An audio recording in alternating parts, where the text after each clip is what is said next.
বিধানসভায় রাজ্যের বাজেট অধিবেশন, রাজ্যের আইন শৃঙ্খলা পরিস্থিতি নিয়েও মিথ্যাচার। আইন শৃঙ্খলা পরিস্থিতি ভালো বলে বাজেট ভাষণের দাবি রাজ্যে, যার বিরোধিতা করেন শুভেন্দু অধিকারী।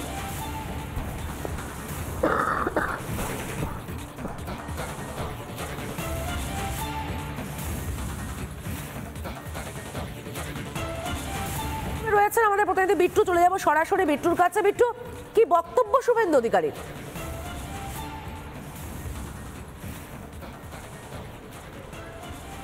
দেখো, বাজেট যে ভাষণ আজকে রাজ্যপাল পাঠ করেছেন এবং সেইখানে দেখা যাচ্ছে 1 নম্বর পাতার 5 নম্বর পয়েন্টে রাজ্যের আইন শৃঙ্খলা পরিস্থিতি নিয়ে খুব বাড়িয়ে চাড়িয়ে কথা বলা হয়েছে। রাজ্যের আইন শৃঙ্খলা পরিস্থিতি ভালো এবং রাজ্যে যতগুলো পুজো হয়েছে, সেটা সরস্বতী পুজো হোক, দুর্গা হোক বা কালী হোক, যে কোনো পুজোর পরিস্থিতি খুব শান্তিপূর্ণভাবে হয়েছে এবং প্রত্যেকটা আইন শৃঙ্খলা পরিস্থিতি খুব ভালো রয়েছে, এমনটা দাবি করা হয়েছে।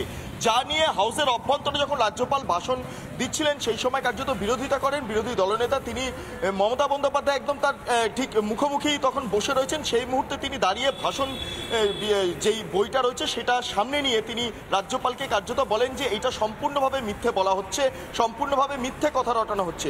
প্রসঙ্গত বলে রাখা ভালো, রাজ্যপাল যে ভাষণ পাঠ করেন তা রাজ্য সরকারের তরফে লিখে দেওয়া হয়, অর্থাৎ সেই ভাষণটাই হুবহু রাজ্যপাল সরাসরি এসে বিধানসভায় যে কোনো বাজেট অধিবেশনের ঠিক আগের মুহূর্তে পাঠ করে মূলত বাজেট যে অধিবেশন তার সূচনা করেন। এবং সেইখানেই মূলত দেখা যাচ্ছে রাজ্যের আইন শৃঙ্খলা পরিস্থিতি নিয়ে 5 নম্বর পৃষ্ঠায় অনেক কিছু ভুল তথ্য সামনে তুলে আনা হচ্ছে, যা রাজ্যের পরিস্থিতি নয়।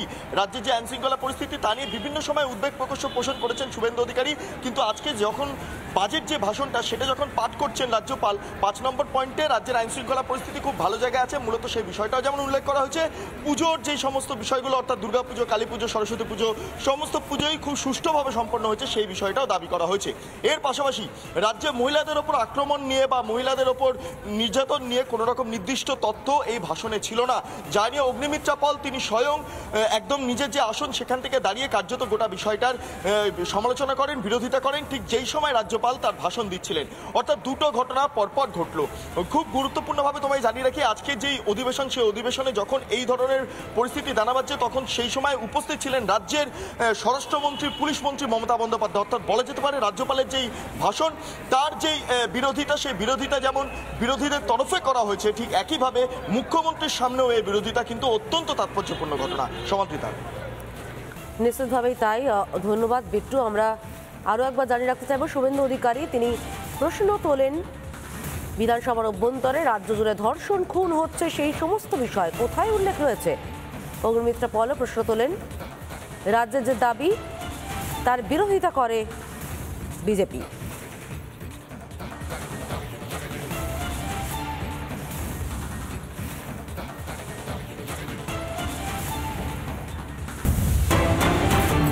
নানা ধরনের কন্টেন্ট দেখার জন্য লাইক করুন, শেয়ার করুন আমাদের ফেসবুক পেজ, সাবস্ক্রাইব করুন আমাদের ইউটিউব চ্যানেল।